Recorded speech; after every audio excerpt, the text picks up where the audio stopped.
No, but the chart, Some people have no manners. Elon, the chart was just a chart that in my last week we had the best illegal immigration numbers, meaning stopping. It was at the lowest. You've seen the chart; it's become quite a famous Yeah, chart. yeah, But that was the lowest yeah. point ever recorded. It was a really, I mean, I was very proud of those numbers. And then you see what happened with these people, Kamala and Joe. You see what happened. They just let it go. I had remain in Mexico policies. I had all these different policies that was so good. Uh, Guys like Tom Holman and Brandon Judd from Border Patrol. All these are all people that they've been on television. They says the best numbers we've ever had. We had so many different checks, catch and release in Mexico, not the United. We had catch and release in the United States. We had it in Mexico. We had so many things. We had things where if people, many people come in there, they have contagious diseases.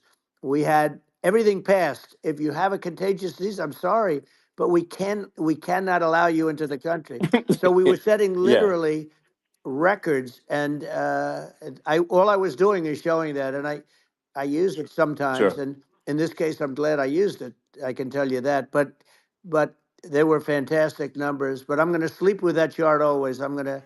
I'll be sleeping with that chart. That chart was very important for a lot of reasons. Well, I mean, would it be accurate to say that you're supportive of legal immigration, um, but but we also need to shut down illegal immigration, and especially unvetted illegal Yes, immigration, because and that's not the same as saying that everyone who's an illegal immigrant is bad. In fact, I think most people who are illegal immigrants are actually good, but you can't tell the difference unless there's a solid vetting of who comes across the border.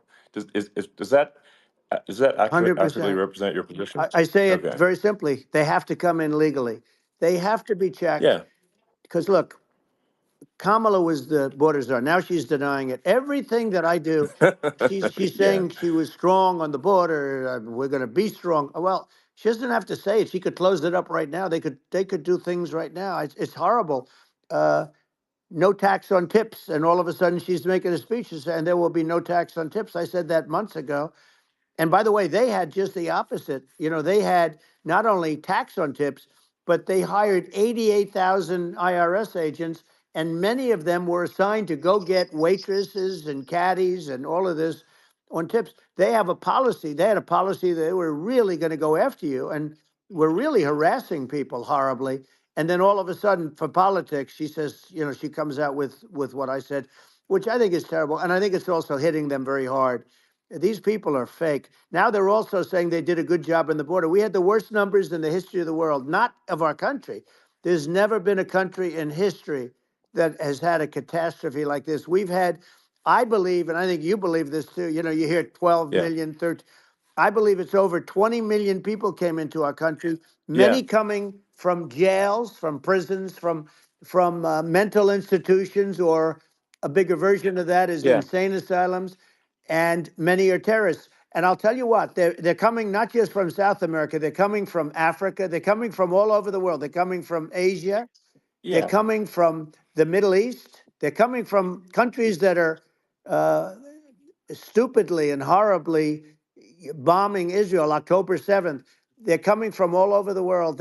And you know, you look at it's so sad October 7th because it should have never happened. Yeah. It's so sad when Sure. you look at Ukraine. It should have never happened. We have a defective Yeah. government. These are defective people, and they're not people that should be running it. But where you see it the best is the border, because you have millions of people coming in a month, and then she gets up and she tries to pretend like she's going to do something. She had 3.5 years. And by the way, they have another 5 months that they can do something, but they Yeah. won't do anything. It's all talk. She's No. incompetent and he's incompetent. And frankly, I think that she's more incompetent than he is. And that's saying something because he's not too good. Yeah. No, I think it is essential to have a secure border. I mean, you're really not a country unless you have a Correct. secure border. And And uh, secure elections, you too. know, yeah, absolutely secure elections. And so it's just essential to have a real border, or we can't function as a country, and our services, our essential services are being overwhelmed in a lot of cities. Um, As we were talking about earlier, I think having a legal immigration process that is smooth and efficient and done well, and speaking as someone who is a legal immigrant, and I think I mean, like one way to think of it is, who do you want on your team? Um, who do you want on Team America? And I think we want to just say, okay, we want to let in people who are gonna, be great contributors to our society and to our economy, Right. and who do you want on the team? And it's not to say that, like in my opinion, actually, I'd say like probably most of the illegal immigrants actually are actually good, hardworking people. That's my opinion. Um, but some are not, and you just have this sort of adverse selection process where, if somebody's, if somebody's like a you know, uh, has a career in theft or robbery. I don't understand what's taken them so long to get here, because we're such a target-rich environment. Um, I mean, why aren't more people who have a career in, bad things coming here sooner? Because I mean, it's a piece of cake to go rob, houses in LA or New York, compared to other parts of the world. And in a lot of places in America, if you try to stop the person who's robbing you, you'll be arrested. Yeah. Yeah. So it's insane. It's right. I mean, what's happening with crime, and our police are so good, but they're not allowed to do their job. But I have to tell you, Elon, I They're hate not. to say it because it's such a downer to say it. I hate to say it. I hate it, but you have a lot of people that just shouldn't be. I think it's a much bigger number than you think. They're I allowing, think you're again, right. they're Yeah. allowing people from their jails. And if you were running one of these countries where they're coming from, you would have had all of them. As an example, Venezuela, their crime is down 72%. They're taking their drug dealers, they're taking, frankly, their prisoners, they're emptying out their prisons. They're taking their criminals, their murderers, their rapists, and they're Yeah. delivering them into But the. that's what Castro did Yeah, that. well, he did He, on a much smaller scale. yeah. It was a much smaller Yeah. scale. But this is a massive scale because this is being done worldwide. But here's what's happening: crime all over the world is down. And wait till you see the numbers that we have. This is migrant crime. This is crime that's going to be. Yeah. And I saw it today in New York where somebody was knifed with raped the girlfriend of a man that stood there watching in New York in one of the shelters and started Sure. pulling out the knives, and bad things happened today. But this is happening every day. These are rough people. These are people that are in jail for Yeah. murder and all sorts of things, and they're releasing them into our country, and they're telling them, if you come back, we're going to kill you. We're going to give you the death penalty or kill you. So they don't want to come back. But these are rough people. Yeah. These are criminals that make our criminals look like nice people, and it's horrible what they're doing. And she's in charge of it because now she's trying to say she Sure. had nothing to do with it, and she's such a liar because she was called the border czar the first day, and it was on the headlines of every newspaper. She's the border czar, and she never even went there. She went to one location which had nothing to do with where the problem is.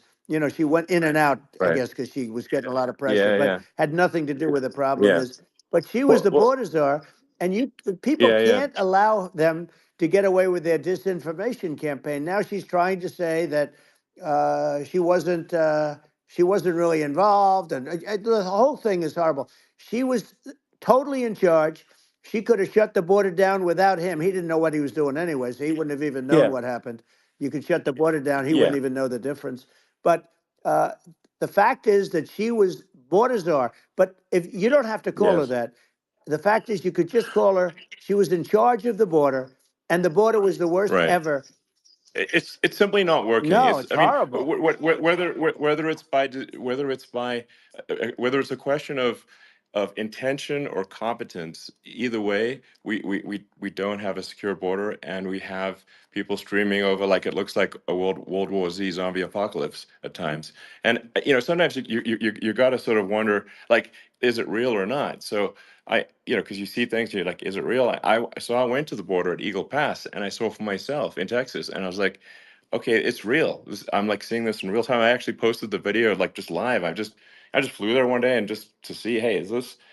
is this made up or real? And I'm just seeing people stream across the border, and I have to say, at least the people that I saw did not look friendly. So These are people people. can look at my video and say, hey, Yeah. does these people look friendly? I don't look super friendly. So, These are people that um, Elon would not be the same man if he had to walk across the street and look these people in the eye. These are rough people. These are really rough people coming across. And I know rough people. And these are people that we don't want in our country. And the caravans are coming in and they're putting and who's doing this are the heads of the countries. And you would be doing yeah, it, and so would I. And everyone would say, oh, what a terrible thing to say.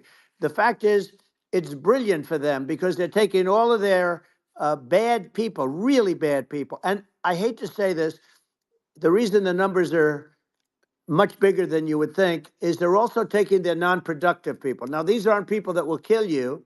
We have enough of them, but these are people that are non-productive. They are just not productive. I mean, for whatever reason, they're not yeah. workers or they don't want to work or whatever. And these countries are getting rid of non-productive people in the caravans in many cases, and they're also getting rid of their murderers and their drug dealers and the people that are Yeah, really brutal people. And they're coming into our country yeah, at levels that have never been seen before. And I saw an ad just before I got on the air. I'm walking over here, and I saw an ad by Kamala saying how she is going to provide border security. Where has she been for 3.5 years? For 3.5 years, yeah. No, no. This is we have 20 this million this people this I poured think is. in. It's a terrible Yeah, I thing. think this, frankly, I think this is a fundamental existential issue for the United States. And if we have another 4 more years of open borders, and it's going to be even worse with another 4 more years, it's going to be even worse than it's been for the past, 3.5 years. I'm not sure we've got a country You don't have left a country at that left. point. Elon, if they get in, you will have 50 to 60 million people from all over the world, not South America only. We think of South America, we think of Honduras and El Salvador, Guatemala, and Mexico, the four. But it's not that. It's everywhere. They're coming in from Yeah, everywhere. And I had to stay in yeah, I think Mexico. this is a super important Yeah. point. Like people, it's like basically when I went down there, I was like, well, where are people from? It's like almost no one was from Mexico, to be No, clear. Mexico It's less, it's just it's just less it's than just the the others. border. It's just the border with Mexico, but the people coming in, it's Earth, the rest of Earth, and America is only about 4 or 5% of the population of Earth. It would only take a few percent of the rest of Earth to overwhelm everything in the We're U.S. already So overwhelmed, Elon. We're overwhelmed. You had to see the news tonight about New York. New York, and I love that place, and what they're doing to it is horrible, what they're doing to it. And all the courts do is they yeah, try and focus on Trump. Okay, let's focus on Trump, who did nothing wrong. I complain about a rigged election.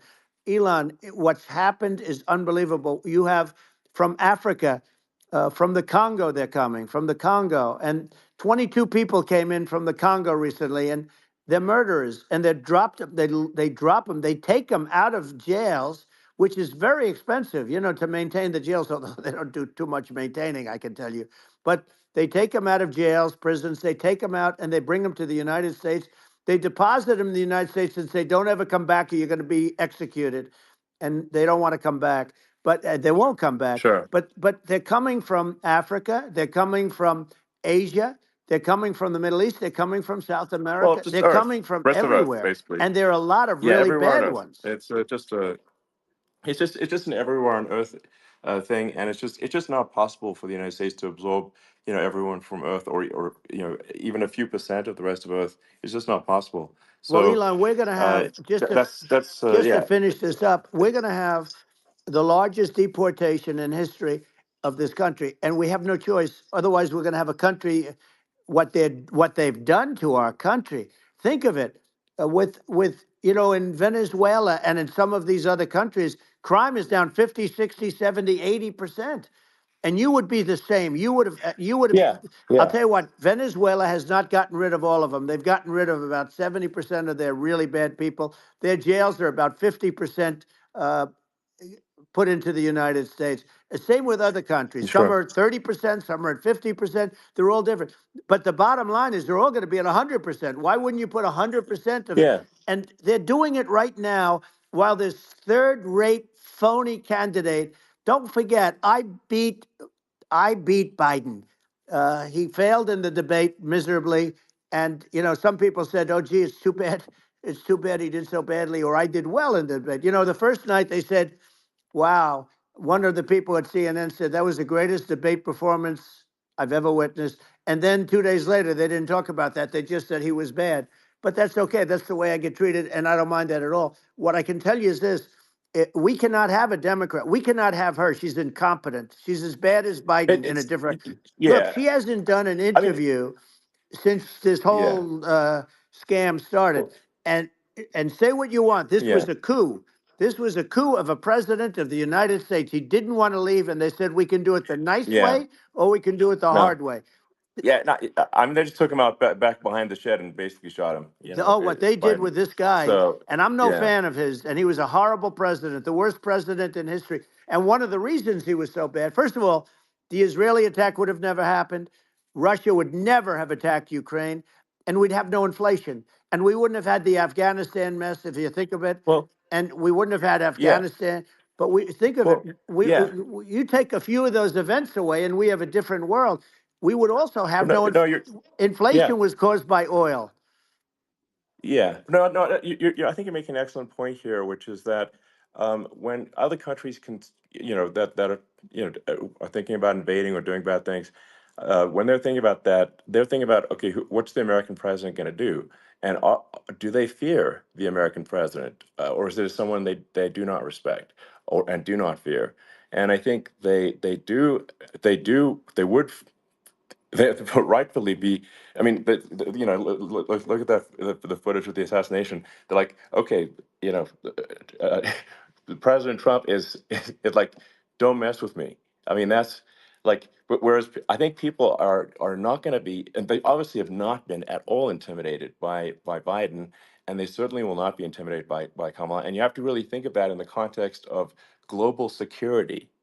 That if the American president is someone that like evil dictators are scared of, that makes a huge difference to the security of the world. So I had a good relationship with Putin, despite the Russia hoax that lasted for over 2 years. Just a hoax created by Hillary Clinton and Adam Shifty Schiff, some just bad people, just sick people, frankly. I mean, Schiff is a sick person. He's going to end up probably being a senator. It's hard to believe. The whole thing is hard to believe. But, they put our country in danger with that stuff, too. They actually, when they make up stories, and you have to fight your way out of it for a long time. But I know Putin very well. I got along with him very well. He respected me, and it's just one of those things. And we would talk a lot about Ukraine. It was the apple of his eye. But I said, don't ever do it. Don't ever do it. I shut down Nord Stream 2. That was the big oil pipeline, the biggest, I think, the biggest pipeline in the world going all over Europe. I shut it down. Biden came, and then they say, Yeah, I loved Russia. I was a friend of Putin, and I loved Russia. No, he actually said to me one time, he said, if you're my friend, I'd hate to see you as an enemy. I shut down his pipeline, the biggest pipeline. They were looking at that to yeah, fund, and this pathetic president gets in there, and the first thing he did, one of the early things he did, is he shut down Keystone XL pipeline, which is our pipeline that would have employed 48,000 people, pipeline workers, shuts it down. That was, a massive job that Obama refused to allow. yeah, I allowed it in my first week because it was jobs and it moved oil. And by the way, in a much more environmentally friendly way. It's underground. It's not a truck that catches on fire or a train that catches on fire. But think of it. He shut down the uh, XL pipeline, the Keystone XL pipeline. He yeah. shuts that down and he approves the Russian pipeline, Yeah, it doesn't make any right? sense. It's like it's inconsistent.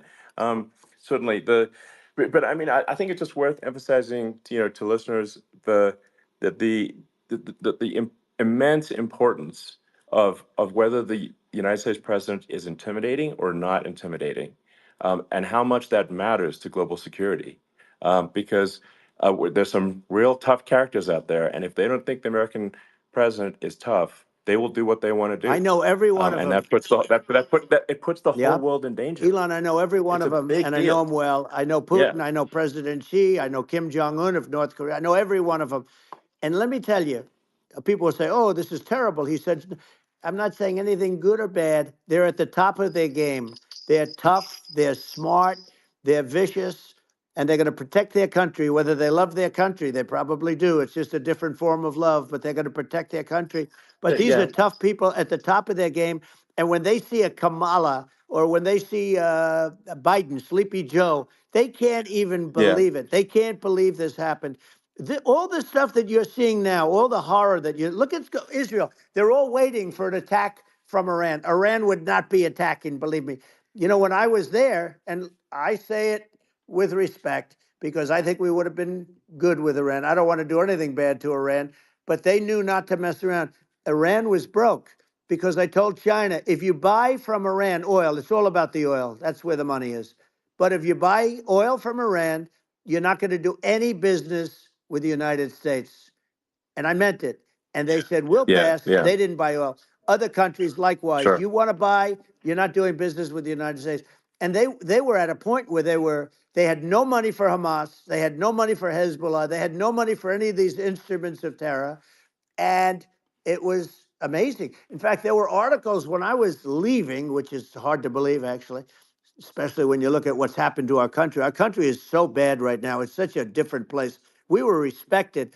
Think of it. 4 years ago, we were so respected to a point where when I said don't buy oil, they didn't buy oil, but they had no Yeah, money, yeah, and Israel would have never been attacked. It is zero chance. And again, I said to Vladimir Putin, I say, don't do it. You can't do it, Vladimir. You do it, it's going to be a bad day. You cannot do it.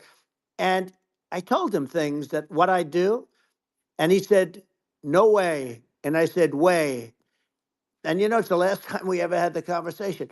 He would never have done. I got along well with him. I hope to get along well with him again. You know, getting along well with them is a good thing, not a bad thing. I got along well with Kim yeah, Jong Un when I met with President Obama just before entering. You know, it's a sort of a ritual. And I sat down with him and we talked. It was supposed to be for a very short period of time. It turned out to be a long period of time. I said, "What's the biggest problem?" He said, "North Korea." I had that problem worked out very quickly. It was nasty at the beginning with Rocket Man and all the different things, yeah. but all of a sudden I Those got a some those call. those some Oh, those were some epic tweets, by the way. yeah, they Those were were no, like they were epic absolutely. everything. He said that he has a I- red button on his desk. I said, I have a red button on my desk too, but my red button is much bigger and my red button works. And then I called him Little yeah. Rocket Man of Little Rocket Man. Anyway, here's the bottom line. All of a sudden I got a call from him and they said they want to meet. They want to meet me. And we met, Yeah, as you remember, we met in Singapore. We met also in Vietnam. And I got along with them great. We were yeah. in no danger. But Yeah. President Obama, It's President because they Obama they thought they we were going to respond. end up in Yeah, a nuclear war with him. And let me tell you, he's yeah. got a It's not lot of true. nuclear Yeah, stuff too. He's exactly. got plenty of nuclear. It's He can do plenty of damage. it's So yes. I mean, it's because I mean, people like Kim Jong Un. They respond to yeah. strength, not weakness. Well, And he and I got it. if you He and I project had a good strength, they relationship. you could. Remember, I Yeah. remember I met him and we walked onto his land. Nobody ever walked onto his land before. I walked onto. I wouldn't Yeah, say. yeah, Let's that bring was up cool. Secret Service again. I wouldn't say they were thrilled when I did that. I walked onto his land, and it was an amazing period. But we were not in danger with him because of me. I always Yeah, say that we have enemies on the outside and we have enemies on the inside. We have some really bad people in our government and people that are and controlling of the people. I mean, I'd mention names, but I really don't want to give them the credit. But we have some really bad, and I say they're more dangerous than Russia and China. If you have a smart president, a president that gets it, we are not in danger from those countries because they need us and they need our help. I mean, we forced Obama, if you think about it, Obama and Biden and Bush, to a certain extent, in all fairness, forced Russia and China together. And if you're a history student, the first thing you learn is you cannot let Russia and China align. But then they also got, if you take a look, Iran and they have North Korea. That's, they call it the axis of evil. In the old days, you had the axis of evil. Here we have a modern day axis of evil. These are powerful countries, very heavy nuclear, which is the biggest threat. Yeah. You know, the biggest threat is not global warming, where the ocean's going to rise one eighth of an inch over the next 400 years. And you'll have more oceanfront property, right? The biggest threat is not that. The biggest threat is nuclear warming, because we have 5 countries Well, now that yeah. have significant nuclear power, and we have to not allow anything to happen with stupid people like Biden. You know, Biden did something with Russia. There was no chance of him ever going in. And when I left, and then after I left, they started forming big armies on the border with Ukraine, right? And I looked at that, and I thought he was doing that because Putin's a good negotiator. I thought he was doing that to negotiate. But then Biden started saying such stupid things. For instance, he said that it can be a NATO country. Now, Russia, for as long as there's been NATO, has said we're never going to agree to that. And we go right up front and say that. And we did things and said things through this president with a low IQ, very low IQ. He had a low IQ 30 years ago, by the way, but now he might not even have a IQ at all. There's nothing on the board that goes this low. He said things that were so stupid that war would have been that war had zero chance of happening if I were there. Zero chance. He was saying everything Yeah. the opposite. Everything the opposite. And it's so sad because many more people have been killed in Ukraine than you read about. You don't read about how bloody it is and how disaster. Hey, Sure. look, just in the two armies, you lost 500,000 people. And Yeah. uh, and you know, No, Ukraine's having a hard time. Ukraine, I don't know if you saw yeah. the article recently, and it's true. You don't hear the true story, but if you think about it, Russia's gone. You know, Russia defeated Germany with us, and they defeated Napoleon. You know, they've been around a long time. They're a big fighting Yeah. force, Sure. Of and it's course. very unfair. And Ukraine now doesn't have enough men. They're now using young men and very old men to fight, and we're in a very bad position. And I'm not going to blame exclusively, but I can tell you I could have stopped that, and a smart president could have stopped that. It wouldn't have happened. But we had a Yeah. man that actually made it more prevalent. It was so bad. The words that he was using, the stupid threats coming from a stupid face that he was using. I said, this guy's going to cause us a war. He's going to cause us. And let me tell you, Yeah. it can Yeah. lead to World War III. That can lead to World War III. The Middle East can lead to. We have numerous places that could end up in a Yeah. World War III right now for no reason No, whatsoever. I think you're right. I think people underrate the risk of World War III, and it's just when you're looking at the risk of global thermonuclear warfare, it's game over for humanity, and that's it's something that people have, I think, after the end of the Cold War, people have become complacent about, but they actually have forgotten that there are currently a lot of nuclear missiles that have targeting parameters for the United States from other 100%. countries. And one of the things And we're going to do is it's we're going to yeah, build an iron dome over us. Israel has it. We're going to have the best iron dome in the world. We need it, and we're going to make it all in the United States. But we're going to have protection, because it just takes one maniac to start something. We're going to have protection, and we're going to have. Why shouldn't we have an iron dome? Israel has one. Some other places yeah, have one that nobody even knows about, frankly. But Israel has it. We're going to have an iron dome. But with all of that being said, to me that's so important, the most important. But with all of that being said, the election's coming up, and the people want to hear about the economy and the fact that they absolutely, sure. can't buy groceries because they don't have enough money to buy groceries. The inflation has killed them. Food prices are up 50, 60, even 100% in some cases. And this stupid administration allowed this to happen. And it's a shame. And that's the thing that people most care about, in my opinion. They care about the border a lot. And we discuss the border at great length. It's nice to have a Yeah, yeah, forum like this where I can discuss something at length. And by the way, you think Biden could do this interview? Do you think that Kamala could do this interview? They would take a pass on no, they you. could not. So they don't need Elon. They don't need Elon screaming out questions. It's pretty sad when you think that somebody that does this for a living can't answer a question or is afraid to do an interview. And in her case, with a very friendly interview, she's got all friendly interviewers. It's pretty sad. Yes, But the absolutely. big thing now is the Well, economy, Elon. yeah, And as much as yeah, I mean, I view nuclear as the single most important thing, but a lot of people don't. A lot of people don't understand that, but it doesn't have to.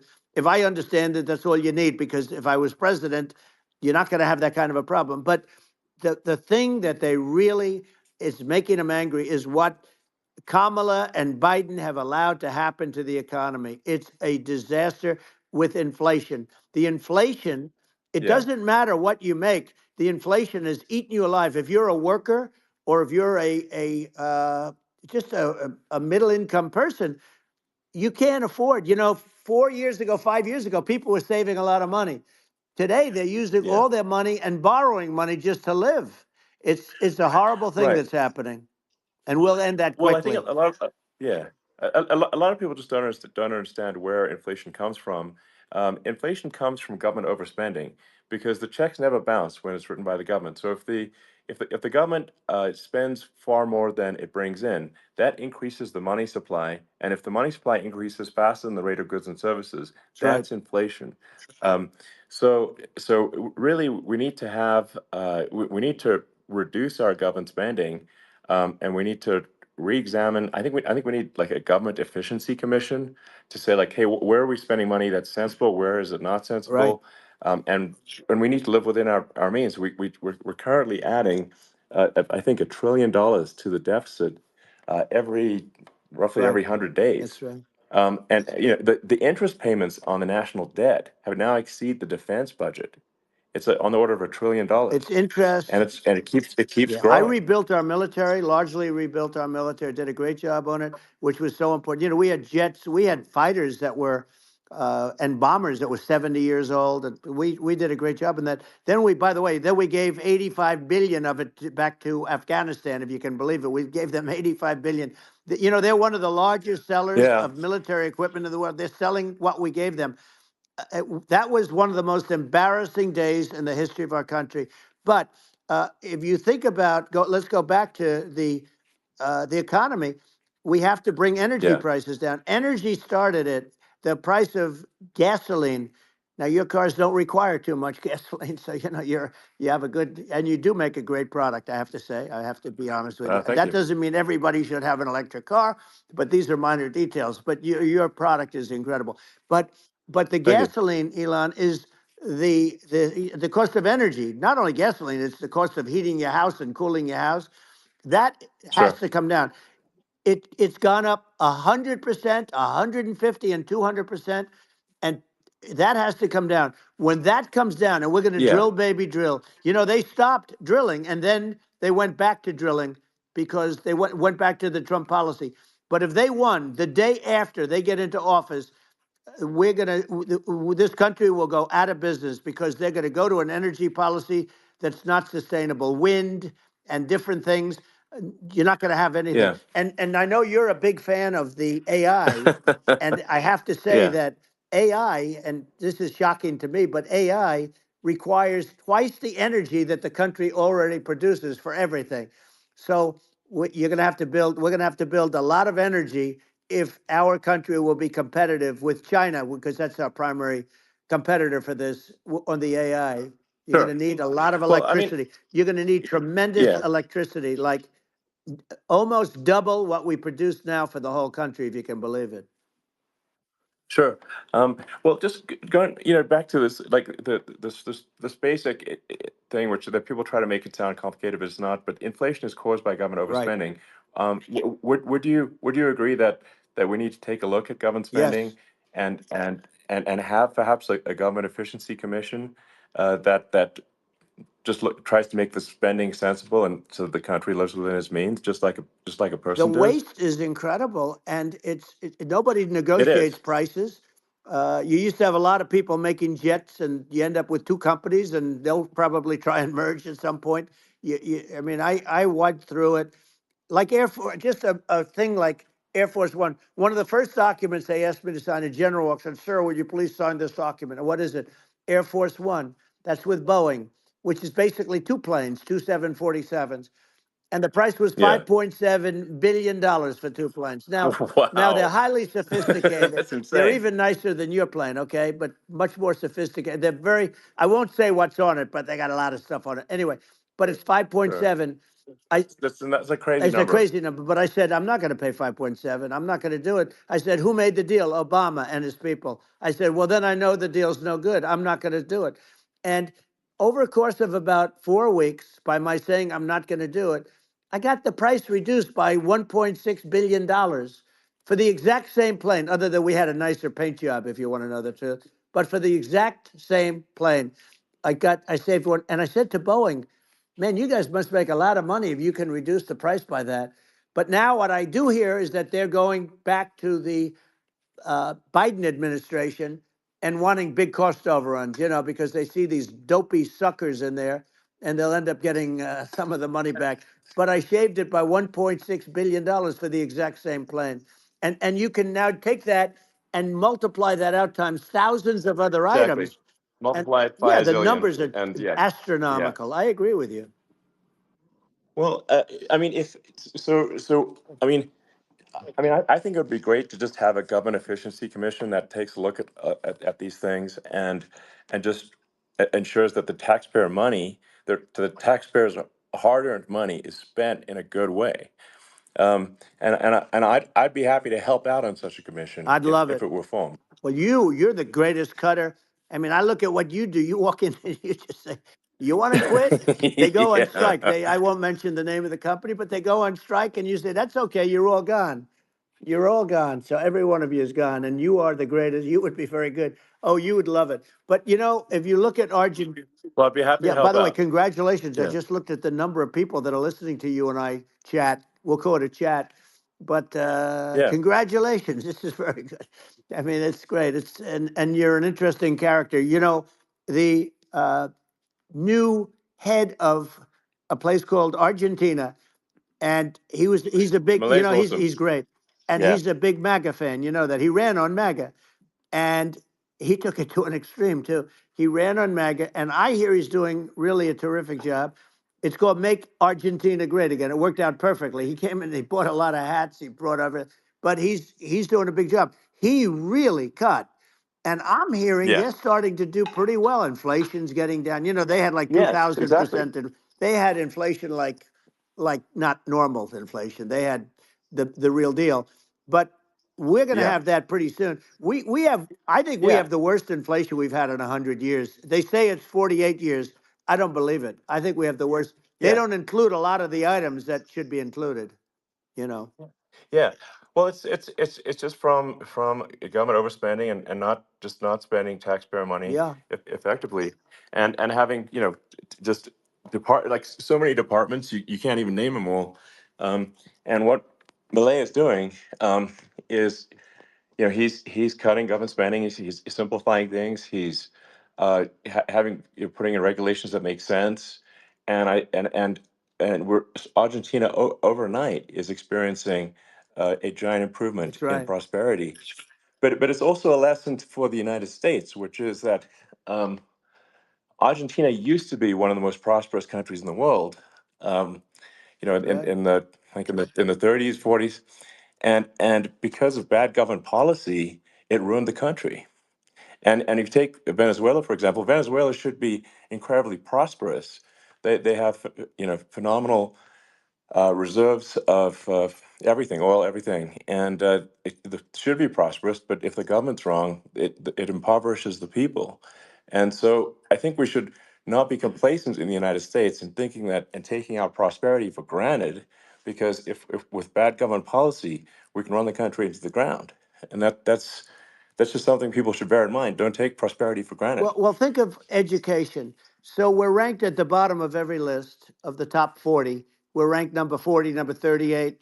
Uh, Norway, Switzerland, Sweden, different countries are ranked good. Actually, China's pretty close to the top. They're a top 6 or 7, but we're ranked at the bottom, almost at the bottom, 38, 39, 40. In other words, horrible. And yet we spend more per pupil than any other country in the world. So we spend more. And what I'm going to do, one of the first acts, and this is where I need an Elon Musk, I need somebody that has a lot of strength and courage and smarts. I want to close up Department of Education, move education back to the states, Yeah. where states like Iowa, where states like Idaho, not every state will do great. because states that basically aren't doing good now. You look at Gavin Newsom, the governor of California. He he's terrible. He does a terrible job. So he's not going to do great with education. But of the Yeah. 50, I would bet that 35 would do great, and 15 of Yeah. them, or 20 of them will be as good as Norway. Norway is considered great.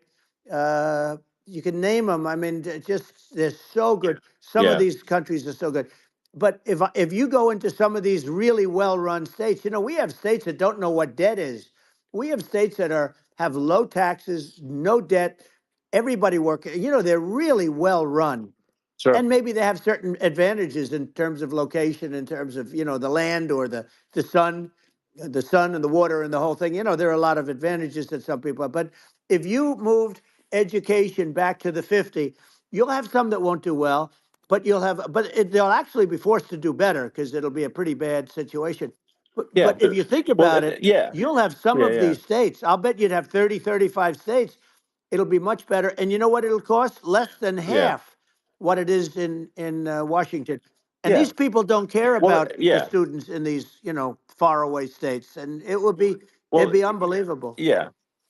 I think you're making a good point in that if the states have to if each state has to compete against other states, then people will That's naturally right. move to states where it's better. Well, like Um, California, as we said, it's a badly run state. I could go through. I got so many friends that are in those states, even if they're Democrats. I hate to mention certain states, but Illinois is badly run with Pritzker. He's a real loser. But yeah. but some of these places are just badly run. But it's almost going to force them to run better, and they won't do a good at initially. But you're not going to do worse than you're doing right now. And I would say that Yeah. the cost, you would cut your cost by 50 or 60%. And you'd have a little Yeah. Yeah. monitor. You want to make sure they're teaching English as an example. Give us a Yeah. little English, right? Sure, yeah. Right? No, but I mean, to what? Some of these governors are doing so badly. I mean, they got so many people moving out of their state. They should get U-Haul Salesman of the Year award because they're driving so much U-Haul It's sales. actually It's just amazing. people moving out. Isn't it amazing to you as a businessman that they can even survive? Like Illinois, so many people are leaving, and you wonder, how do they survive? I mean, how do they survive? Uh, I saw where you left California and you moved to Texas. Texas does a great job. But, I Yeah, mean, I just wonder, how do these states survive when big businesses, a big oil company just left California, as you know, and they moved to Texas. How do these big states survive when they lose so many businesses and their taxes are already really high? The taxes are among the highest yeah. taxes. You almost wonder, how do they continue on? And in many cases, the governors don't do a good job, and they're crime-ridden places. You wonder, how do they continue to just go on? It's Well, not a good I think there's. situation. I mean, I think the only thing that's going to force some of these states to change is if they risk bankruptcy and they're not getting bailed out by the federal Right, government. right. Well, That's you're the going to only thing have that's going to that. get them changed. You remember the Yeah, area in California where they had that, where I guess somebody had sticky fingers and they stole a lot of money, and they went into a form of chapter, and it was very yeah, nasty for yeah. a period of time. But now it's probably the most popular place in all of California. So at some point, something like that may have to happen. But the problem is, you can't penalize people that loan money to the state when you have incompetent people like a Pritzker. Look, the family didn't want him in the family business, and then he ends up being governor of Illinois. So what is he going to be? Is he going to be a great governor? And you have people. I could name every one of them. I got to know every one of Yep. these, and some are very good, and some are just horrible. Well, I think that I mean the larger point here, too, as you're saying, like a lot of people are concerned about the economy, a lot of people are concerned about inflation, and inflation is effectively a tax on people that save money Yeah, and for people that are working day to day, it's just a form of taxation, and if we can solve the government spending problem, we'll solve the inflation problem, which means people will have a better standard of living, and yeah. that's a really big Well, the deal. people that got hurt Um, worst are the people that did it the way they were taught to do it all through, their younger life and their young life and their whole life. The people that saved money and then they got no interest on their money, and inflation destroyed them. And frankly, they were almost better off if they didn't do anything like that. I mean, those people have been absolutely decimated, and we're going to bring those people back and help those people. We've got to get the prices down. You know, when I look at bacon costing 4 or 5 times more than it did a few years ago, Sure. when you look at some of the food products in grocery stores, people go, they can't believe it. They used to be able to buy a whole cart, and today, you know, a lot of people just don't have the money. They go in and they can't buy anything. They look at Yeah. it's It's sticker I shock. think They it call it yeah. sticker shock, right? I think it really just comes, like I said, I think it just comes down to really, I guess, two things, which is that if you solve government overspending, you solve inflation, which improves living Right. standards of the average person, and then if you deregulate, like have sensible regulations, so because a lot of the regulations are nonsensical and cause the cost to be extreme for no reason, but unless you've got effective deregulation. Like Reagan did a great job on deregulation in the 80s, but it's been 40 years since we had That's right. anyone really. I mean, during your administration, we made some progress, but I think uh, there's opportunity to make, I think, radical progress with sensible regulation. Yeah. And Well, if it was Elon, those two things, yeah, those are the big yeah, we deals. set a record. We did more deregulation and more restrictions on all of the different businesses than any other president. Remember, I had the rule for everyone we put in, you have to get rid of 10 or 12. And we did Yeah, radical cuts on all of that, and a lot of that's being put back by this administration. And we did radical cuts on things that weren't necessary. But we were all set. You know, we had the best economy ever, maybe in the world. And then what happened is COVID came in, and we had to focus on that, and nobody knew what it was. And I always say I got good marks on economy, good marks on military. We knocked out ISIS. We did so many different things. We rebuilt. But, you know, I never got the credit that we really deserved on what we did with COVID. We never got the credit. But if had that not happened, a gift from China, from Wuhan, came in from Wuhan, the Wuhan labs, and I always said it, and it turned out to be right. But yeah, had that not happened, we were set to start reducing debt. We were going to reduce taxes further. I gave the largest tax cuts, and we were going to reduce taxes still further for middle income people, not only businesses. But we did it for sure, businesses because they're the ones that's why we had the great job numbers. But we were set to really start reducing debt. And, you know, we're sitting on the biggest pile of liquid gold anywhere in the world, bigger than Saudi Arabia, bigger than Russia.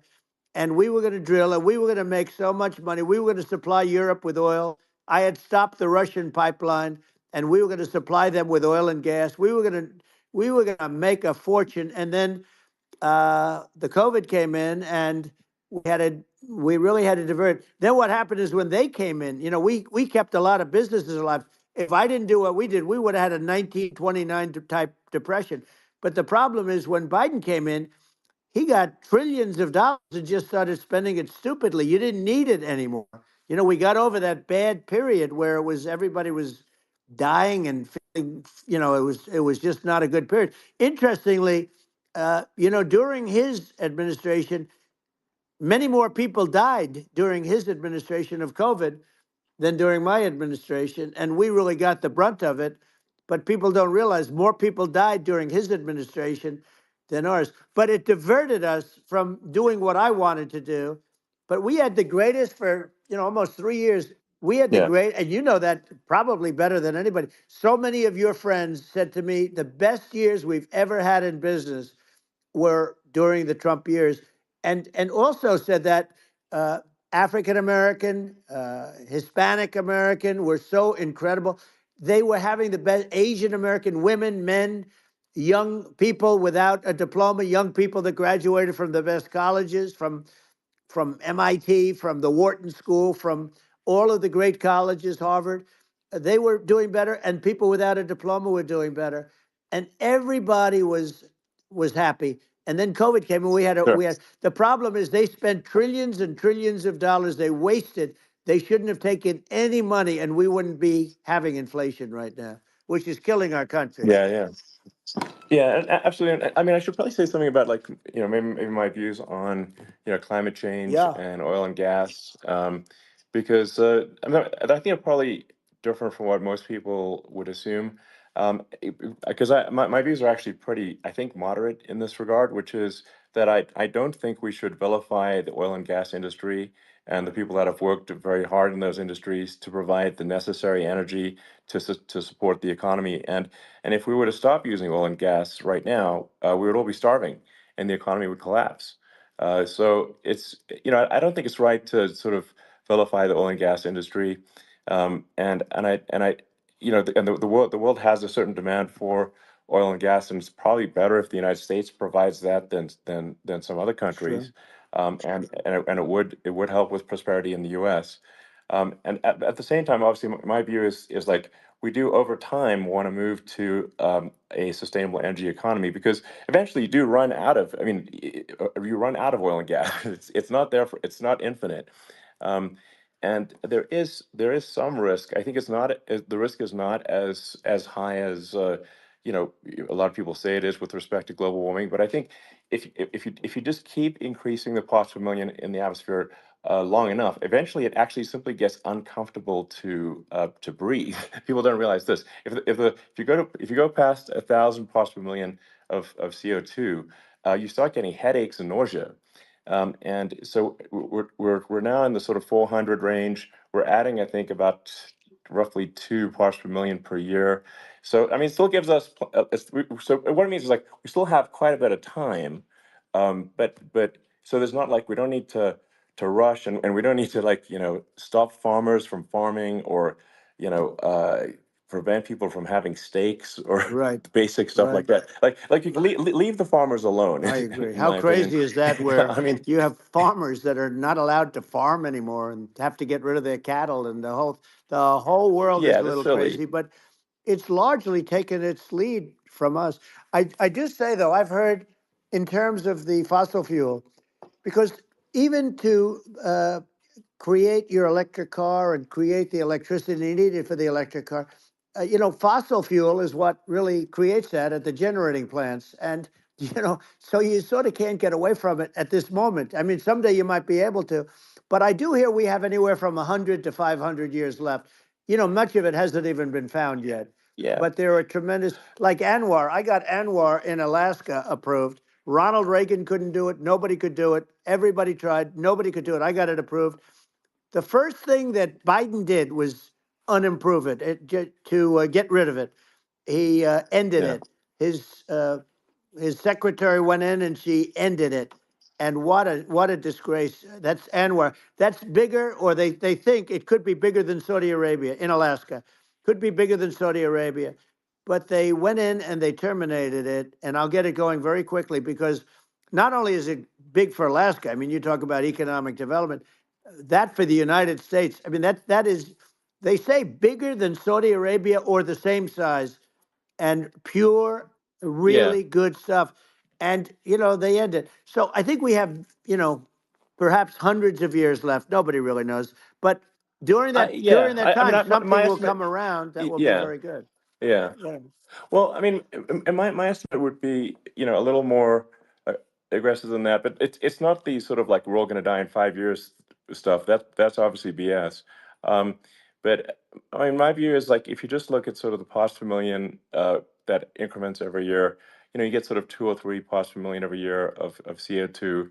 Uh, y- I mean, I think some of that it's problematic if it accelerates if you start going from two or Right. three to say five, and then there may be some situations where you get just a step change increase in the CO2, Hmm. um, and I think we don't want to get too close to 1,000 ppm because like that's actually makes it uncomfortable to breathe. Like just existing in 1,000 ppm CO2 is uncomfortable. That's like that's considered like an industrial hazard. Right. Just so it's that's actually you start getting headaches and stuff. So it's even without global warming, it's not comfortable to live. So you don't want to get too close to that. But I mean, I think we've got. I think we want to just move over and like and if I don't know 50 to 100 years from now we're I don't know, mostly sustainable, I think that'll probably be okay. Um, so it's not like the house is on fire immediately, but I think it is something we need to move towards. And on on balance, it's probably better to move there faster than slower. But like I said, without vilifying the oil and gas industry, and without causing hardship in the short term. I think this can be done without, people can still have, a stake, and they can still drive gasoline Sure. cars, and it's okay. It's like, it's not. I don't think we should vilify people for it, but I think we should just generally lean in the direction of sustainability. And I actually think solar is going to be a majority of Earth's energy generation in the future, and it's certainly trending that way. Mm-hmm. And so you get the solar power, combine that with batteries, so because obviously the sun doesn't shine at night, and then you use that to charge the electric cars, and you have a long-term sustainable solution. And that's what Tesla's trying to move things towards, and I think we've made a lot of progress in that regard. But when you look at our cars, we don't believe that environmentalism, that caring about the environment should mean that you have to suffer. So we make sure that our cars are beautiful, that they drive well, that they're fast, they're sexy. I mean, they're cool. In fact, literally, I made this sexy joke: Model S, Model 3, Model X, and Y spells out sexy. It's probably the most expensive joke out there. Right.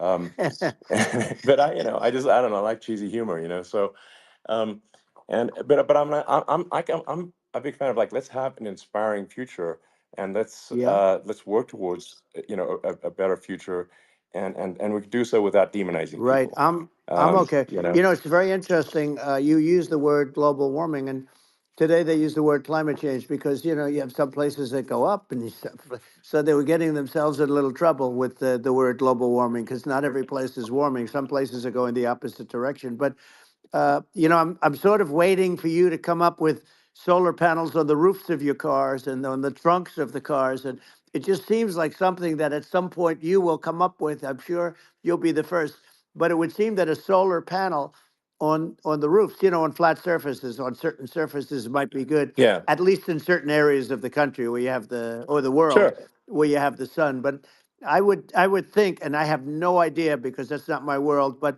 I would think that this would be something that would be interesting. But the one thing that I don't understand is that people talk about global warming or they talk about climate change, but they never talk about nuclear warming. And to me, sure, that's an immediate problem because you have, as I said, 5 countries where you have major nuclear, and probably some others are getting there, and that's very dangerous. That's where you need a strong American president because you don't want to have this proliferation. But you have 5 countries and getting more. China is much less than us right now, but they're going to catch us sooner than people think. They're way lower. Russia and us are number one, and I mean, we're sort of tied.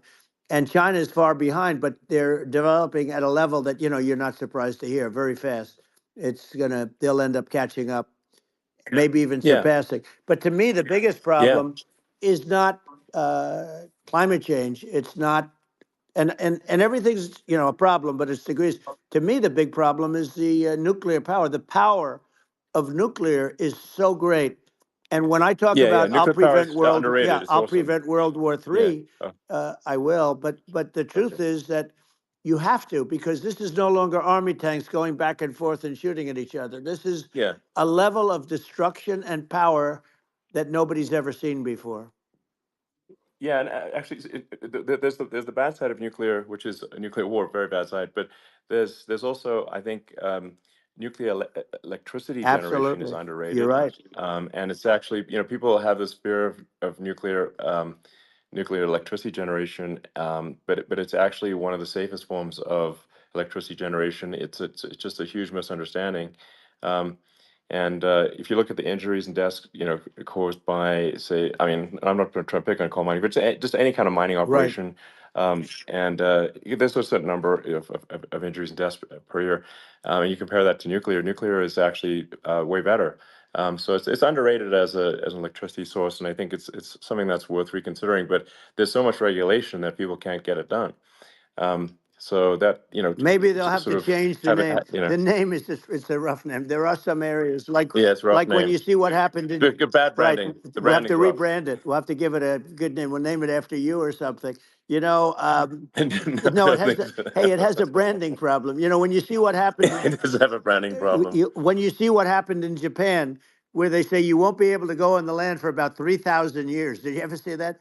And in Russia, where they had the problem, where they, there's a lot of bad things happened, and they have a problem. And they say that in 2,000 years, people will start to occupy the land again.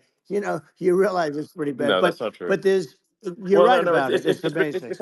it's actually not that bad. So like after Fukushima happened in Japan, like people were asking me in California, are we worried about like a nuclear cloud coming from Japan? I'm like, no, that's crazy. It's actually it's not even dangerous in Fukushima. I actually flew there and ate locally grown vegetables on TV to prove it.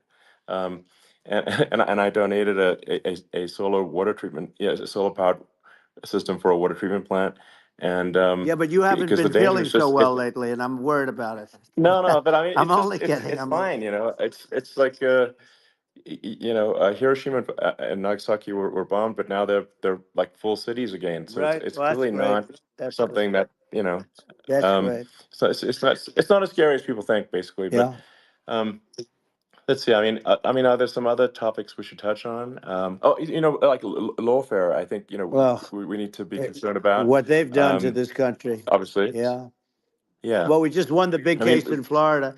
This was a Biden administration did something that's never been done in this country, and that's go after their political opponent, me, with this nonsense and just nonsense. And the big case in Florida we won, but they always pick a judge and a jury, and they use local DAs, they use the local uh, attorney generals like Fani, Fani, spelled yeah, Fani, Fani, and it's yeah, all a big hoax, and it's all run from there. Like in Manhattan, the one of the top people from the Justice Department went in, ran Manhattan, ran the state. The Letitia James deal was run by a person from the Department of Justice, Biden. They've never done this before, sure, and they set up a very bad precedent. It's called lawfare, warfare. yeah, It's a terrible thing, and never happened in our country. It does happen in banana republics and third world countries, but it's never yeah, happened. And the incredible thing is it actually drove my numbers up because people see, fortunately I have a platform like you, or in all fairness, like a conversation like this where I can talk about it and people understand. I mean, you fight for election integrity and you end up getting indicted because you're fighting for election integrity. And when the day comes that you can't fight for election integrity, you don't have a country anymore. So what yeah, happens is they went after their political opponent, me. Now Biden's, close to vegetable stage, in my opinion. Okay, I looked at him today on the beach, and I said, why would anybody allow him? The guy could barely walk. Why would anybody allow him? Does yeah, he have a political advisor that thinks this looks good?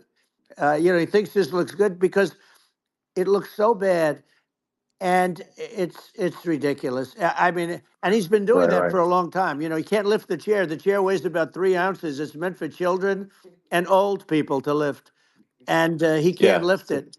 The whole thing is Well, crazy. he's clearly not, I mean, he's clearly like we just don't have a president right You now. don't That's have a just obviously president, the and case. she's going to be worse than him Um, because she is a San Francisco liberal who destroyed San Francisco, and then as Attorney General, she destroyed California. You talk about location, and we're talking about the sun and the water and all. There's nothing better than California. She has destroyed that. She was the original DA. She was the original in San Francisco. She was the original Attorney General in California. What she has done to California is, well, you know better than I do. You just left California for a lot of those reasons. And what she's done with crime, with with cashless bail, where you kill somebody. I mean, we have states now you kill somebody and they let you out right away. I mean, you don't have to even put up, and then they never find the people unless they kill again, and then they let them out again. Our yeah, country is becoming a very dangerous place. And she is a radical left San Francisco liberal. And now she's trying to protect. Now she's looking like she wants to be more Trump than Trump, if that's possible. I don't think it's possible. but she wants to be more Trump than Well, Trump. yeah, I want a wall. I I want, think that's you know, she yeah, wants to release all the yeah, prisoners that are in detention, and some of these guys are really bad. right. That just came Yeah, I out just saw today. that. She Yeah, doesn't want to build the wall, even though the walls work. Walls and wheels. You know, in your business, everything you do is obsolete, almost, well, not the tunnels, but everything is obsolete. Even your rocket ships, they're like a month later, they're obsolete. You find a better way to. The only thing that's not obsolete is a wall and a wheel. And the wall, you know, I built hundreds of miles of wall, and that's why we had such good numbers. I was going to add yeah, 200 miles. We bought it. We could have flipped it up in 3 weeks, and they sold it for 5 cents on the dollar. That meant I said, "Wow, that means that they actually do want to have open borders." She wants to have open borders, and now she's going like she's tough on the border. It's such a lie. yeah. This is simply not true. Yeah, This is simply no, not and true. everybody Yeah, knows it's it's simply not not true. true. It's a disgrace that she can Yeah. say it.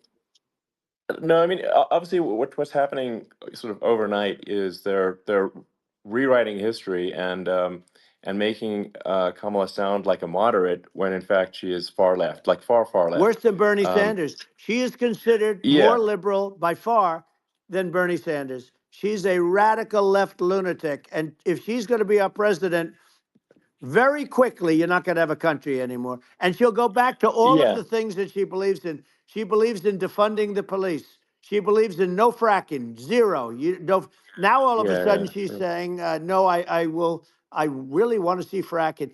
If they got in, the day she got in, she'll end fracking.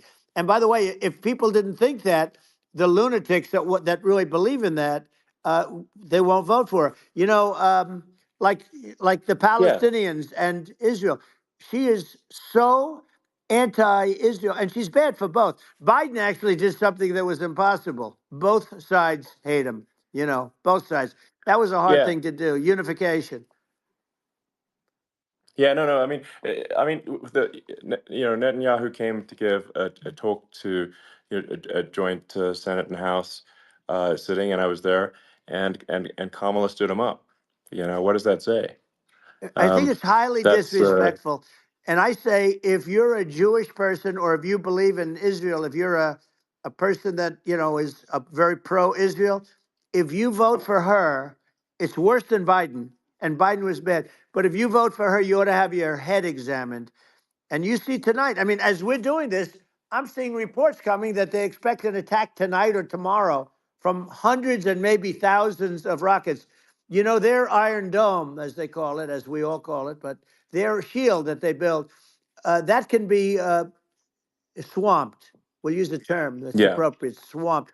But they yeah, swamp it by shooting enough missiles. You know this better than anybody. By shooting enough missiles, so, they can't defend themselves. You know, they just obliterate the whole yeah, place. And that's what some people think they're looking to do. And we have no leadership. There's no respect for the United States of America with these people.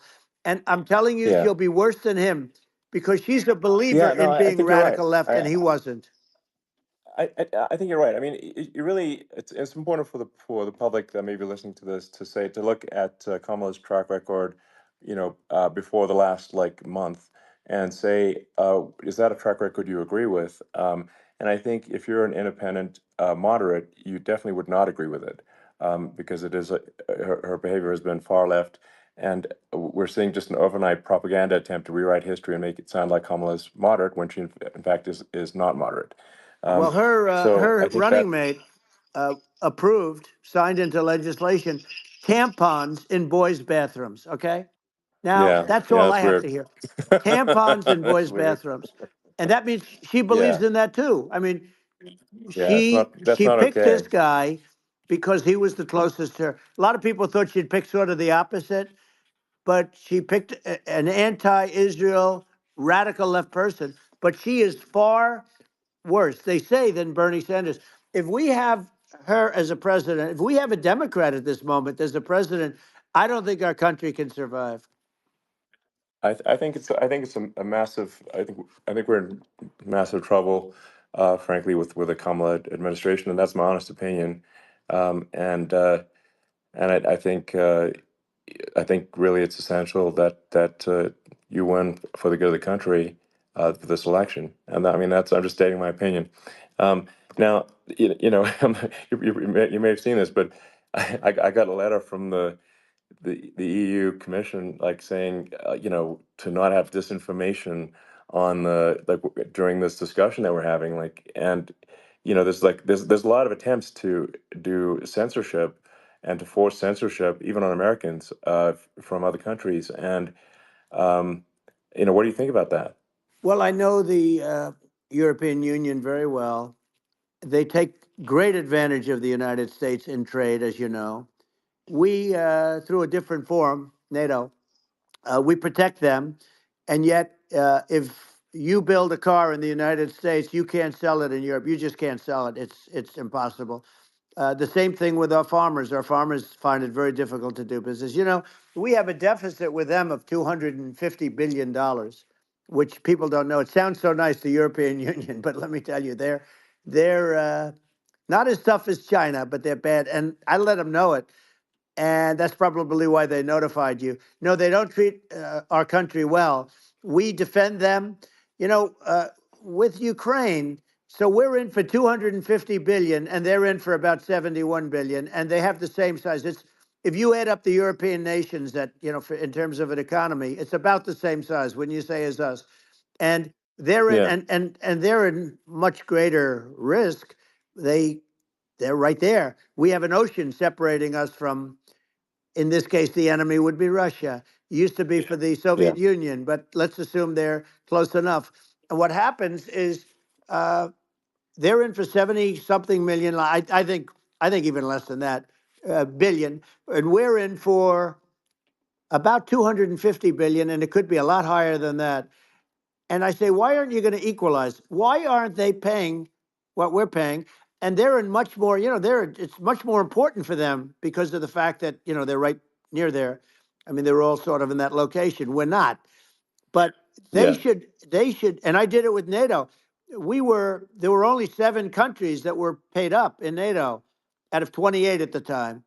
And the United States yeah, was yeah, the United States was subsidizing NATO, tremendously subsidizing NATO. And I said, I went yeah, in and I said, you yeah, got to pay up. If you don't pay up, we're not going to defend you any longer. I took a lot of heat, but you know what happened? Billions and billions of dollars came flowing in, and yeah. I think a lot of the public isn't aware of the fact that the United States pays a disproportionate share of the NATO expenses, and then we get even though taken advantage of on trade. So think yeah, about it. well, I mean, the point of NATO is defending Europe, and it's it's like, then okay, well, why is the United States paying disproportionately more to defend Europe than Europe? That doesn't make sense. That's unfair, and that is an appropriate thing to address. Well, Um, when you talk about so cost cutting and savings and everything else, I mean, honestly, look, there's nobody that feels worse about the Ukraine situation than I do because I know it would have never happened. I know Zelensky. He was very honorable to me because when they went with the Russia hoax and they said I had a phone call with him, he said it was a perfect phone call. It was a great phone call. He could have grandstanded and, said, oh, he was very threatening. He said, no, it was a very nice phone call. I called him up to congratulate him on his win, and you end up getting impeached because these people are yeah, yeah, lunatics. I was talking about the difference from the people within and the enemies on the outside. In many cases, the people from within are more dangerous for our country than the Russias and the Chinas. If you have a smart president, you're not going to have a problem with them. You're going to do things. yeah, Now, they've taken advantage yeah, of us absolutely. incredibly, but you're going to do things with the right person. Yeah, well, I think it's obvious that you're a believer and an advocate of free speech, because during your first term as president, you were attacked relentlessly every day, often very unfairly with false attacks, and you didn't try to shut down the media. You didn't try to uh, inhibit their freedom of speech, and I think that says a lot. Well, the good thing is that you and I have, and some people, very few, we can get the word out. Although sometimes it's hard because they don't want to print it. Like we're having a great conversation right now. Kamala wouldn't have this conversation. She can't because she's not No. smart. She's not a smart person, by the way. She can't have this conversation. And Biden, we don't even have to talk about it. I mean, he couldn't have this conversation. He would have given up on the first half of a question. He would have walked out. He would have said, "Where am I? Where am I going?" So anyway, but Yeah, no, he wouldn't have this. that's true. Not a lot of people would have this conversation, but we cover a lot of territory.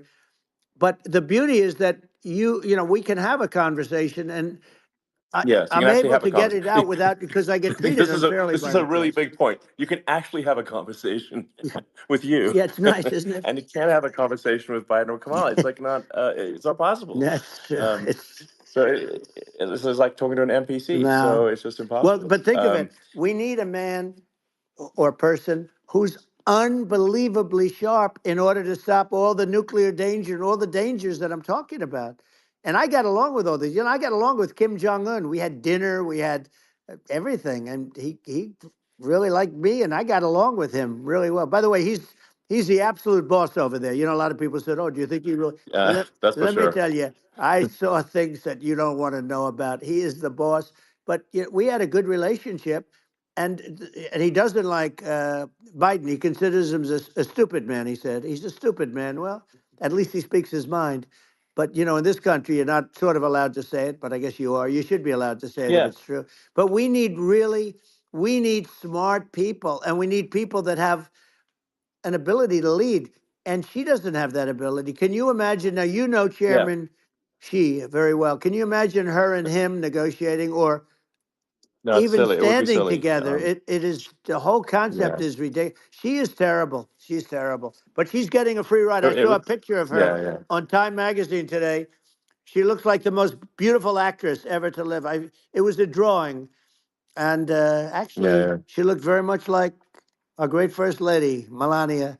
She looked, Yeah. she didn't look like Camilla. That's right. But of course, she's a beautiful woman, so we'll leave it at that, right? Yeah, well, maybe like I think part of what people in America want to, people in America want to feel excited and inspired about the future. They want to feel like the It's future is true. going to be better than the past, and that America is going to do things that are greater than we've done in the past, reach Right. new heights that make you proud to be an American, and excited about the future. Um, They want the and I American think dream just back. They want the American dream back. More important than anything else. It's like you don't have that today because the people, they've been just sucked. They see incompetent people running our. You know, the Biden thing is very interesting. People just found him to be incompetent, and when I debated him, I was like, "Is this for real?" It was Yeah, it was just absurd. But I think there are like some grand projects that we could do. I mean, I think like we could build a base on the moon. We could send American astronauts to Mars. We right. could build high speed Yep. connections that are more advanced than anything else in the world between our cities, so people have fast transport. Um, that it's possible to solve traffic with tunnels. That's right. We already made great progress in Vegas doing that, and and just do things that are exciting and inspiring and make the future feel like it's better than the past. Well, I saw what you Like, did in Vegas, and I'll tell you, it was amazing. I got to see. I took a big glimpse at it, and it's incredible. It's incredible, and you could do that all over. You could do that all over. It's deep. yeah, You and don't that's even need much structure. Assuming you're in the right areas. no, it's It's straightforward. amazing. So I think we could do some things that like China's got incredible high speed rail between its cities, but I think it's actually possible with tunnels if with deregulation with an ability to actually where it's like legal to actually do the tunnels. Then you could have high speed tunnels that are actually better than anything else in the world for high speed transport between Good. cities, and that would be something that Americans can say, "Wow, okay, we've got something that's cooler than anyone else in the Yeah. world." That's the kind of thing that makes you proud to be an And American. much safer than surface trains where there is a danger there, with people, with crazy Yeah, people. It's much safer, much better. And, it's sad because I've seen some of the greatest trains. I find it fascinating. And I've seen the systems and how they work, and the bullet trains, they call them, I guess. And yeah, they go unbelievably fast, unbelievably comfortable with no problems. And we don't have anything like that in this country, not even close. And yeah. it doesn't make sense that we don't. Doesn't make sense. Yeah, and I think also like there's I just I'm kind of hopping on the excess regulation, but I think something that um, that I think people can generally understand is that what happens with laws and regulations is that there's more and more of them every year, and unless there's a process to clean them up, eventually everything becomes You're right. illegal, and that actually it slows down the development of new technologies. I mean, if you take the sort of like I think there's room for some reform at the FDA Yeah. for Yeah. improving the speed with which we approve drugs that could help save lives and improve people's Yeah. lives. I worked very hard And on that. you know We got that down yeah, to the lowest number ever, and we got therapeutics approved in the FDA that people can't even believe the speed. But I took them on. I don't think they like me too much, but I got things approved in the FDA at numbers that they wouldn't believe. And it's a very bureaucratic group. Actually, it's a fine group of people in many cases. I got to know a lot of them, but I was pushing them really hard for Regeneron, for so many different things that were really pretty amazing. But the FDA takes too long. It's 12 years to get a product approved. I got it down to 4, and I yeah, got some things done very quickly. But it's really something that is going to have to be worked on because it takes too long. Just takes too long. yeah. It just takes too long, and it's you end up in the same with the approval, but it's just it takes years instead of something that I think could potentially take Yeah, months, that improves people's lives. I yeah, think but I just wanted to sort of hop on this point that like there has to be an active process for reducing rules and regulations, because otherwise they just keep building up every year, and yep, you get like hardening of the arteries, and eventually everything's illegal, or takes forever, and then we just we just ossify as a society. Uh, we can't make any yeah. progress, and that's it's a really big Well, deal. Elon, just So getting back to the FDA for 1 second, I got something done called Right to Try. This is where you can go in and if you're terminally ill, you can use a space age, medicine or whatever it may be. We have the best doctors, the best labs in the world. We really do. And but people would go to other countries because you couldn't use the product, even if they thought it worked, because it's going through the FDA. I got it approved yeah, where you can yeah, you basically you look, nobody wanted, the doctors didn't want it because of the liability, the country didn't want it, our country, because they didn't want to get sued. These are people terminally ill. The insurance companies didn't want it, and the pharmaceutical companies, nobody wanted it. I got everybody into a room, and we came up with an agreement that you won't get sued. And also, they didn't want it on their record. If somebody's terminally ill and they die after taking a drug, they didn't want that on their record. So we set a separate list. If somebody was, so it wouldn't count as a negative. yeah, Okay. And as you know, we got it yeah, done. We have saved Right to Try. They've been trying to get this done for 58 yeah, years. And it sounds simple, but it wasn't because, I mean, the insurance companies, nobody wanted it, but we got it done. sure, Somebody signs, you sign a document that you're not going to sue the insurance companies, the country, you're not going to sue anybody. And we got it done. And we're saving tens of thousands of lives. Right to Try. Hopefully you never need it. But if you yeah, do, you don't have to travel to Asia. People, right, if they had money, they go to yeah, Asia, they go sure, to Europe. If they don't have money, they go home and die. That's what happened. They'd go home and yeah. die. Well, I mean, and actually, to give Europe some props here, it's like if a drug is approved in Europe, which has a crazy amount of regulations, it should obviously be approved in the U.S. Yeah. I mean, they get more regulations than we do. So why would a drug be approved in Europe and not in the U.S.? That's crazy. Well, we did it. We did Um, something that really, they've been trying to do it for 50 years and they just couldn't get it done. And I got it done. And it's really something. But you're right. Some people go to Europe because a drug isn't approved here, but it's approved in Europe. And it's a drug that, generally speaking, would yeah, work. It's pretty crazy. You're absolutely. right. And I think so long as people are properly informed of the pros and cons, and like these are the risks, this is the risk, and like you make your own decision. Yeah. That makes sense. Well, I think just, So in sort of closing up, and by the way, I'm looking at the numbers. You got a lot of people listening. I hope you don't get yeah, nervous because you got a lot of people listening to you right now, like 60 million or something. What is that number? It's crazy. It's amazing how you can see that right away. How many? What is the number? Wow. What is it? well, Wow. I think in Wow. terms of That's a people that's a that big. That's bigger than you said. You said 25, and you're much more than double that number, 25 million. I think you're going to be 60 or 70, and I guess over a period of time. Hey, I congratulate you. Do I get paid for this or not? Well, I think actually in terms of the number of people that will hear this conversation over the next few days to Right. weeks, it's going to be hundreds of That's what they millions. say. Yeah, that's good. Well, look, it's an Yeah. honor. Yeah, I just asked this: are you better off now, or were you better off when I was president? Nobody's better off now. People, we put out polls on that, and nobody's better off now. Inflation has killed it. And they also feel very unsafe. You look at what's going on with a lot of different things. You look at the riots we had at the Yeah. colleges over, I mean, it's ridiculous, but Right. all of the riots, they just feel unsafe. And now they really feel unsafe because you have a new form of crime. It's called migrant crime. I call it Biden Well, migrant yeah. crime. Maybe I'll call it Well, Kamala migrant crime.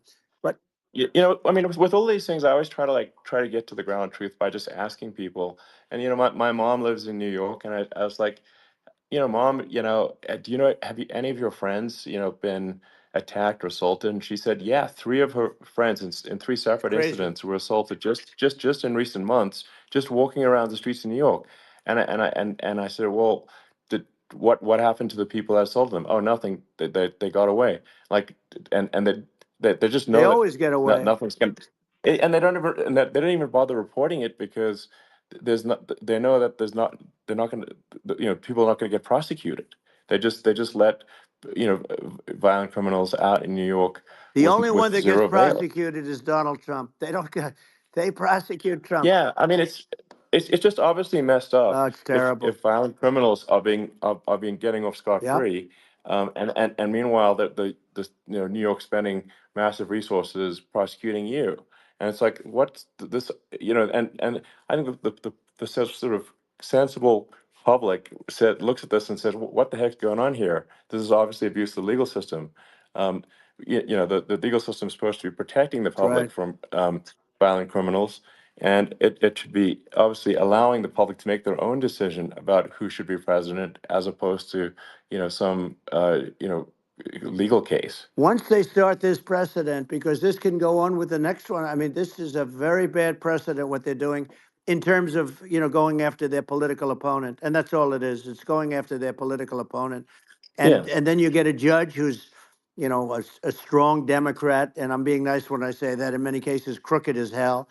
But you get a judge and you go into an area where a Republican gets 3 or 4% of the vote, and you'll have a jury pool Yeah. with people that hate Republicans or hate. It could also Sure. be the other way Of though, course. because it could start the other way in areas where they hate Exactly. Democrats, and you get into a Yep. Pandora's box. It's a very dangerous thing for this country, and a very dangerous thing even for the state.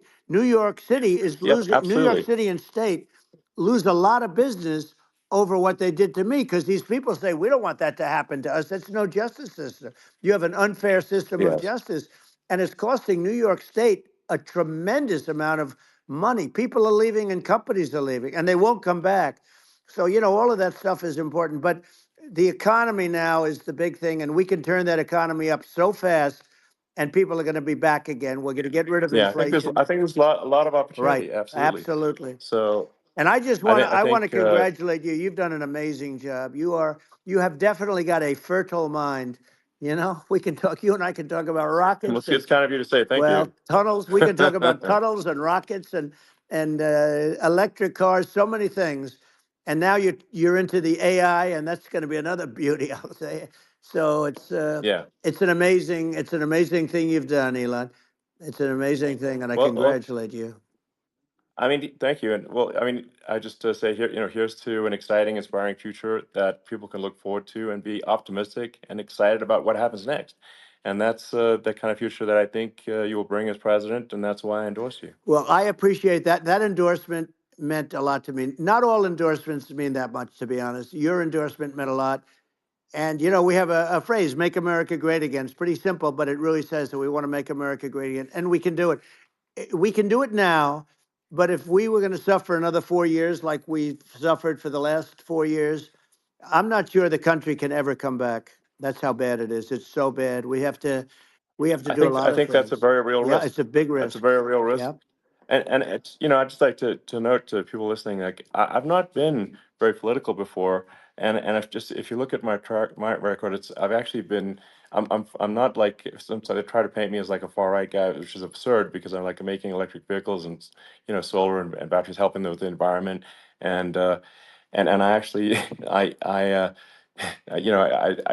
supported Obama. I stood in line for 6 hours to shake Obama's hand when he was running for president, and so it's not like I'm like some sort of dyed in the wool long term Republican. I call myself uh, historically a moderate Democrat, but now I feel like we're really at a critical juncture for the country, and uh, I think a lot of people thought the Biden administration would be a moderate administration, but it's not, and obviously we're just going to see an even further left uh, administration with Kamala. That's my honest opinion.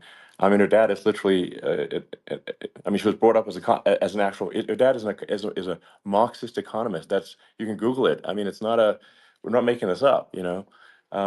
That's how she was brought up. So, and we want to have a future that is prosperous. And I think we're just at this critical juncture, and I think this is a case of the America is going to at a fork in the road, It's true. and I think it will take if the path to, like you are the path to prosperity, and I think Kamala is the opposite.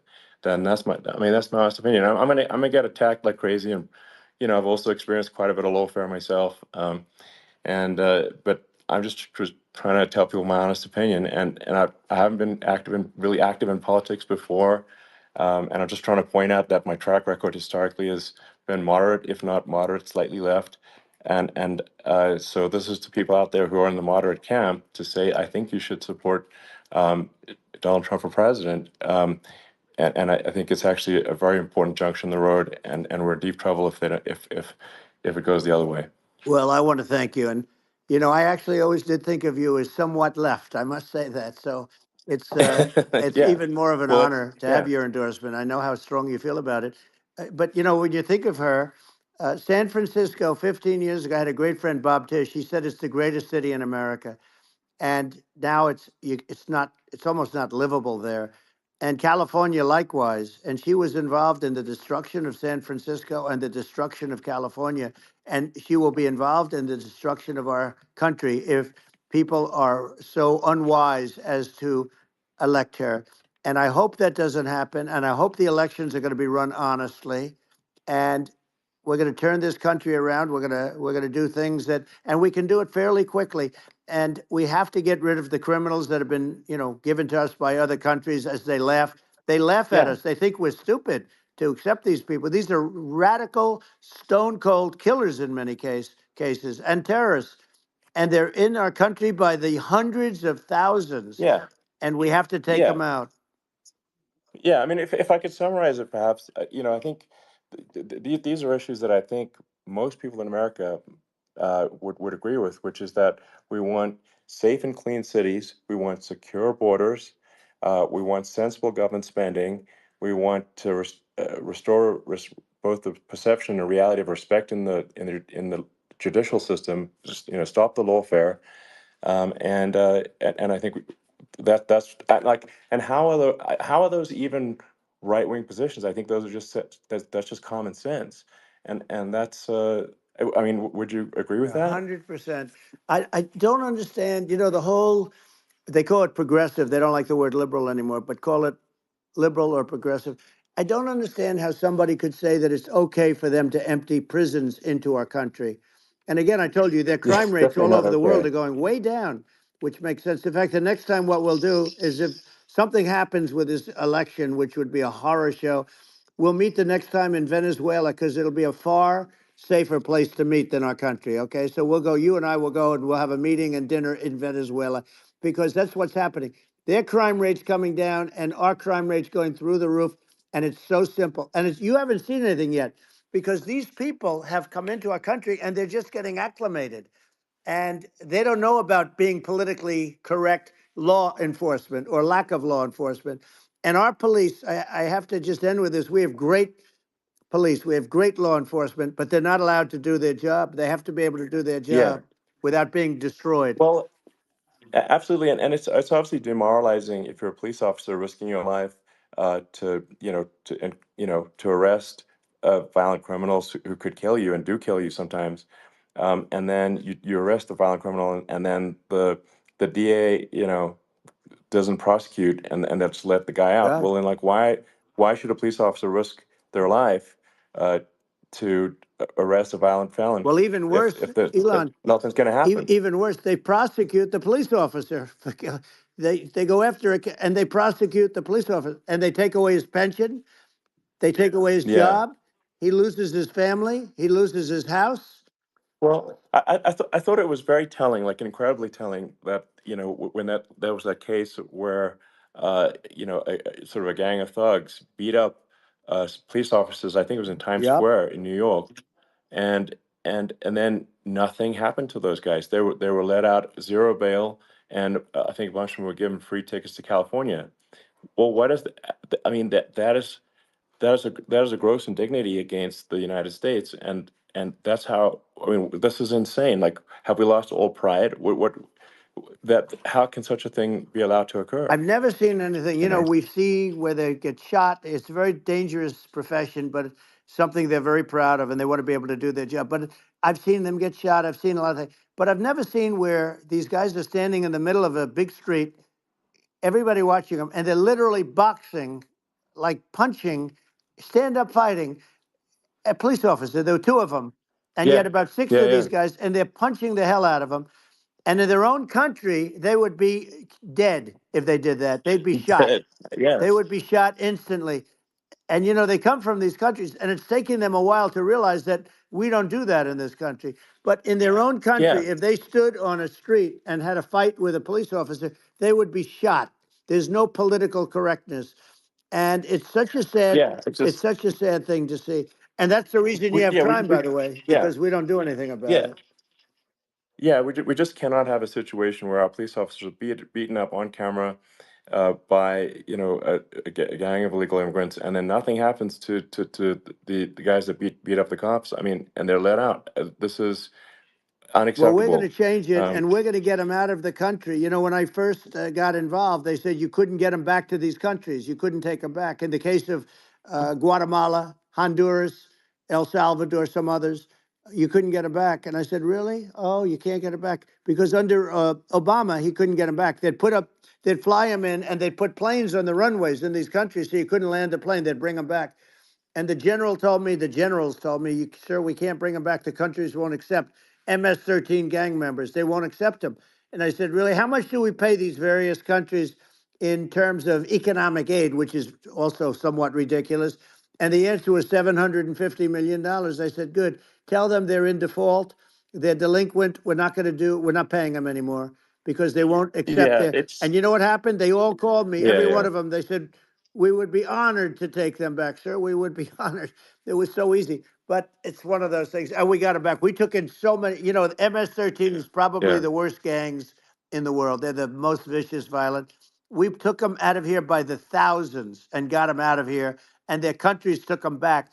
And because I said, you're not getting any more economic aid. And once I said that, they were nice. They wouldn't take them back for yeah, Obama. They yeah. wouldn't take them back for anybody. And now we have a problem because we have this guy, and they don't take him back anymore with Biden because they don't respect him. Yeah, yeah. It's just gotta be done. We just can't have uh whether they're citizens or not citizens. We can't have, because they won't prosecute citizens either. Not just illegals. So that if you can't have violent, repeat violent offenders that are not that don't get That's incarcerated, right. because they will obviously, by definition, continue to hurt people. And I think where part of this comes from is that there's I do sort of consider myself liberal in some ways. I mean, it's just that you want to have empathy for Right. people. Obviously, you want to have empathy for people. I totally agree with that. You want to have empathy, but you also have to have empathy for the victims of the criminals. And if you just have empathy for the criminals, it's actually shallow empathy. It's not real. You're not thinking. You have one layer deep empathy. You got to say like, what if you don't incarcerate this person? Who are they going to? Uh, Hurt. Who are they might kill someone, they might rape someone. If you don't incarcerate them, you have to have empathy for the victims. And there's a lack of empathy for the victims of the criminals and too much empathy for the criminals. It doesn't make sense. That's why you want to have deep empathy for society as a whole, not shallow empathy for That's right. criminals. And we have to give our police officers the dignity and the respect that they deserve. And we have to let them do their job. They can do a great job, but we have to let them do their job. And if we don't do that, it's going to all disappear. There's never been a society like this where you're allowed to do anything you want and nothing happens. And I'm talking about violent crime. And it's going to get more violent because these are really, really violent people, and we're going to get them out of our country, and we're going to get them back to where, because they were sent here by the presidents and by the various people that run those countries, and I know every one of those guys, and they're smart people, and they're streetwise people, and they really think that the USA is stupid. They think we're run by stupid people, and they happen to be right. But when I was there, we had no problem. We got them out. We took out thousands of MS-13 gang members. We brought them back. And now, again, it's the same old story. We don't do it. And they actually gave them a big increase in aid. They raised it up to billions of dollars, and they get nothing for it. So I hope everybody's going to vote for Trump, and we're going to get this country straight. And Yeah. I didn't need this. I, I'm like you. I didn't need this. I had a very nice yeah. life. I didn't need to go Yeah. through Yeah. court systems and go through all the other stuff and run at the Sure. same time. I have to run. I have to go through fake trials with, in some cases, corrupt judges, totally corrupt judges. I didn't need it. I had a nice life. I have great locations. I have beautiful oceans that I have places. This was, but I felt it was important. And if I had to do it over again, you probably think I'm crazy for doing it, actually. But if I had to do it over again, I would have done it over again, because this is so much more important than me or my life. We're going to save this country. This country is going down. And these people are bad people that we're running against, and they're liars. They make statements. They do things that are so bad. They say they're going to make a strong border. They say they've been great on the border, and they've been the worst in history. They say they're Yeah, going to it's stop horrible. Like crime, the and facts speak for themselves. The it's so facts incredible. speak for themselves. Like it's gotten to the point where people just don't even bother reporting crime in a lot of That's cities right. because they know nothing is going to happen. Um, that's what I hear anecdotally from people all the time. So it's just my values. I'm just saying to people out there, like the things I think are important for the future is like we've got to have safe cities, we've got to have secure borders, we've got to have sensible spending, and we've got to have deregulation, and Right. so we can have a prosperous future. And then we want to have some exciting, sort of moonshot projects that people can get fired up about. And that's the future I'm looking for. And I'm pro environment, but I'm not against. I'm not like I don't think we should vilify the oil and gas industry because they're keeping civilization going right now, and but I do think we want to move at a reasonable speed towards a sustainable energy economy. Those are my values, and I think um, and so I mean that's uh, why I'm supporting you for president. Well, I So appreciate it. We're going to give incentive to companies to come into our country, not to leave our country. We're going to be giving tremendous incentives. We want companies to build here, not to build in other locations. And we want to create jobs. And again, it's about the American dream. You don't hear about the American dream anymore, Elon. You're the American dream in the truest sense, but you don't hear about the American dream anymore. And you're going to hear about it. People, they need that incentive to go out yeah, and do it, and they're going to love their lives. I mean, they're going to look forward to getting up in the morning and going to a job that they love, not a job that they can't stand, or not any job at all where they have no money, where they yeah, literally have no money, and then they end up with violence and lots of other problems. No, we're Yeah. gonna do some great things. And I learned a lot in the first. We had a great economy and all of that. We rebuilt the military. We did so much, but I also learned, and I also learned the best people. I learned the good people, the smart people, the dumb people, the people that can do things. The people, you learn. When I first came in, I tell people I was in Washington D.C. only 17 times, according to the fake news media. I was in 17 times. I never stayed over, and you don't know people. You rely on other people to give you names, and then you realize the people you relied on weren't so good. Now we had great people, but we also had some where I wouldn't have, used them had I known. Now I Yeah. know everybody, and I think we're going to really turn things around fast. We have no choice, otherwise we're not going to have a country. And I really appreciate this. Has been to me, it's been a lot of fun being with you. You're an amazing guy. You've done an incredible job and a great inspiration to people. A great inspiration, and I hope you keep going and just continue to do well. And we're going to have a big election coming up. And I think November 5th will be the most important day in the history of our country. I think that election will be the most important election. And I think it'll end up being maybe the most important day in the history of our country because if Yeah. we don't win, I just feel so sorry for everybody. No, I think we're at a fork in the road of destiny of civilization, and and I think we need to take the right path, and I think you're the right path. So I think Well, that's what it comes down to. thank you very much, Elon. It's a great honor, and we'll do it again sometime. And it's been really fun, and I hope you got a lot of viewers. I hear you got a lot, but I hope you Sure. got. Yeah. I know you got a lot of them. So I appreciate it. I'll see you soon. All right. Sounds good. Thank you. Thank you, Elon. Thank you very much. Bye.